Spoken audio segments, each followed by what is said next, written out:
What's up, y'all? It's your man, Dad Dude, bringing you guys another video. Baker Mayfield's time in Carolina may be coming to an end. And when I say that, I mean his time as a starter, because I don't think there's a chance that the Panthers cut him before the offseason. But I do think there's a very real chance that with Baker Mayfield likely missing week 6 and PJ Walker being the starter for the Panthers, that PJ can come in and play just well enough that the new regime in Carolina may decide to move past Baker Mayfield. Because we don't know how Steve Wilks feels about Baker Mayfield. We don't even know how Ben McAdoo feels about Baker Mayfield. I know there are rumors in the offseason that Ben McAdoo was not in favor of bringing in Baker. Maybe McAdoo feels that PJ can run the offense better, or he's just so down on Baker that he'd rather make the switch to PJ, or make the switch to PJ until Sam Darnold is healthy, and then make the move to Sam Darnold. We don't know. But the regime now has no ties to Baker, at least for the people who make the decisions. Like, Matt Rhule is the one who decided that Baker was going to be the starter. Matt Rhule's gone now. Steve Wilks is making that call.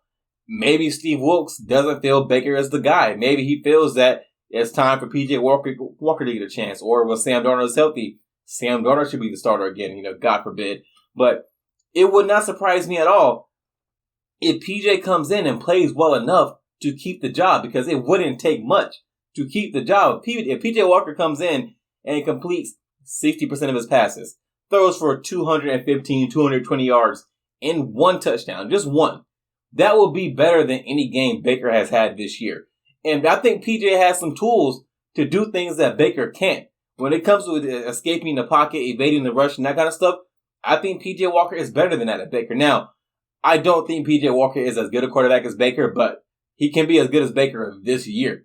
I still believe that somewhere in Baker Mayfield is a capable quarterback. We haven't seen it this year. We may never see it again. So this year, like 2022 Baker, PJ Walker might be better than the 2022 version of Baker Mayfield.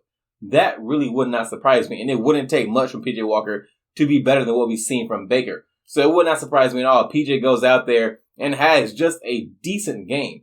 Because that is all it would take, is a decent game to outperform Baker. And if he does that and the Panthers win, if you're the coaching staff, I don't think you can bring Baker back in. If PJ goes out there and just throws for 220, 230 yards in a single touchdown and looks competent, shows his athleticism, I have a hard time seeing the Panthers making the switch back to Baker when Baker comes back healthy.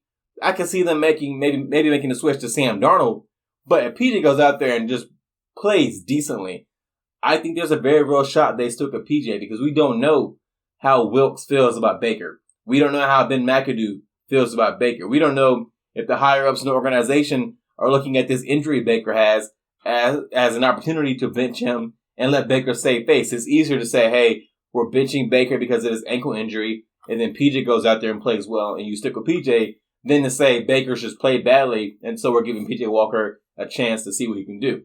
You can't help Baker save face if you blame the injury and you let that be the reason why he hasn't played or why he doesn't play. And you let PJ go out there and just show what he can do. Because I've said, numerous times now, I think PJ Walker would at least be more fun to watch. The results might be the same. They very well could be the same. I think at this point in his career, we know what PJ Walker is, and that is a backup quarterback. I think he can be a decent backup, even a pretty good backup, but a backup quarterback. But Baker Mayfield so far this year has not performed even to the level of a backup quarterback. So Baker very well could be an upgrade. And so this could be an opportunity for PJ as well. You go out there, put some good film on tape. Maybe some other team takes a chance on him. Or maybe he just plays really well and he positions himself to come into next year and compete for the starting job. No, that's out there. That's a slim chance. But it's a chance. And I like that PJ is getting an opportunity to show what he can do. And it brings a little bit of excitement to have somebody out there besides Baker, and somebody especially with PJ's skill set, who can move around and just be more fun to watch. Because ultimately, yes, you want your team to win, but you really just want your team to be fun to watch. And I think PJ can at least give us that. That's all I have for this one, guys. If you enjoyed this video, go hit that thumbs up. And if you're so inclined, subscribe and leave a comment. I respond to almost everything. And I'll see you guys in the next one.